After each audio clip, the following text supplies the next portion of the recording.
Welcome to Hindi online class. पिछले video में बच्चों हमने पुल्लिंग के बारे में पढ़ा। अब हम पढ़ेंगे स्त्रीलिंग के बारे में। शब्द के जिस रूप से स्त्री जाति का बोध होता है उसे स्त्रीलिंग कहते हैं। जैसे नानी, चाची, दादी, मोरनी, गायिका, अध्यापिका।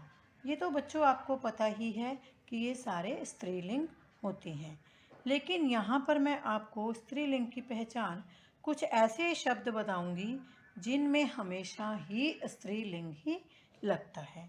जैसे स्त्रीलिंग शब्दों के अंतर्गत नक्षत्र, नदी, बोली, भाषा, तिथि, भोजन आदि के नाम आते हैं। जैसे नक्षत्र देखो कौन कौन से होते हैं? अश्वनी, रेवती, चित्रा, रोहिणी आदि। नदी में बच्चों कौन कौन सी हैं? गंगा नदी, यमुना, सतलुज, रावी, कृष्णा आदि।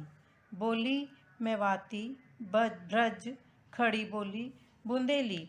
इसी प्रकार भाषा, तिथि और भोजन, इन सब शब्दों में हमेशा स्त्रीलिंग ही लगते हैं। जैसे हम भोजन में ही कोई उदाहरण लेते हैं कि हम ये नहीं कहते कि मैंने रोटी खाया, तो हम क्या कहते हैं? मैंने रोटी खाई, मैंने दाल खाई, उसने आज सब्जी बनाई, खीर बहुत ही अच्छी बनी, उसने पूरी खाई।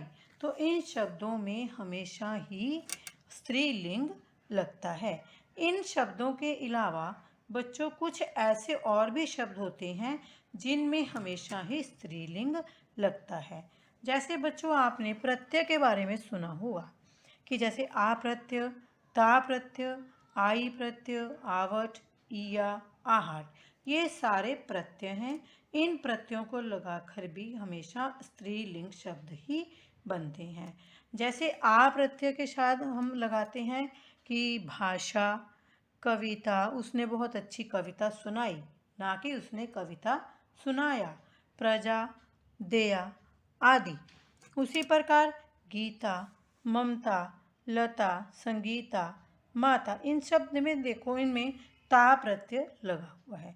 उसी प्रकार जितने भी और आई प्रत्यय के शब्द हैं जैसे सगाई, मिठाई, धुनाई, पिटाई आदि, इन शब्दों में बच्चों देखो आई प्रत्यय लगने से ये सब शब्द स्त्रीलिंग शब्द बन गए हैं।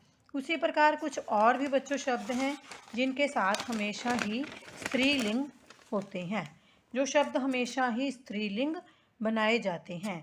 आवट प्रत्यय आपको बता दिया और यह प्रत्यय बता दिया। उसी प्रकार बच्चों कुछ शरीर के कुछ अंगों के हमारे नाम भी हमेशा स्त्रीलिंग ही होते हैं। जैसे आँख, नाक, जीभ, पलकें, ठोडी आदि।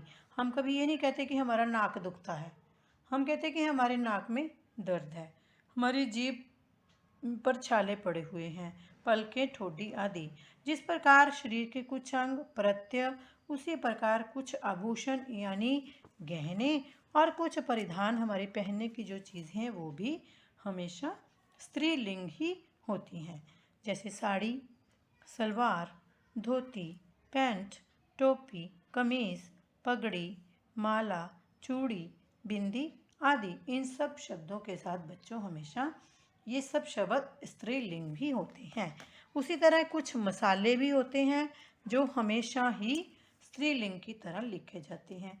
जैसे दालचीनी, लौंग, हल्दी, मिर्च, धनिया, इलायची, सौंफ, चीनी, चाय, कॉफ़ी आदि।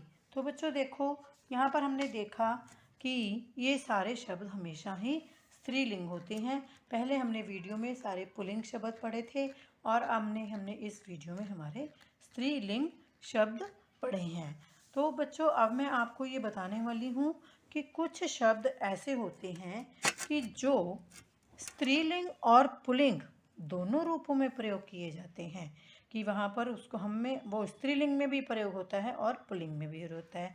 जैसे राष्ट्रपति, चाहे वो महिला राष्ट्रपति हो चाहे पुरुष राष्ट्रपति हो, वो दोनों में प्रयोग किया जाता है। तो हम ये तो नहीं लगाते कि वो राष्ट्रपत्नी है, तो हम क्या लगाते हैं कि वो राष्ट्रपति है। ऐसे ही उपराष्ट्रपति। अब प्रधानमंत्री हमारे बने हैं कि जब इंदिरा गांधी प्रधानमंत्री थी तो हम ये तो नहीं, इसका कुछ चेंज नहीं करते थे। अगर महिला प्रधानमंत्री है तो भी प्रधानमंत्री हमें प्रयोग करते हैं, और अगर पुरुष प्रधानमंत्री है तो तब भी प्रधानमंत्री, उसी तरह मुख्यमंत्री। उसी प्रकार चित्रकार है कोई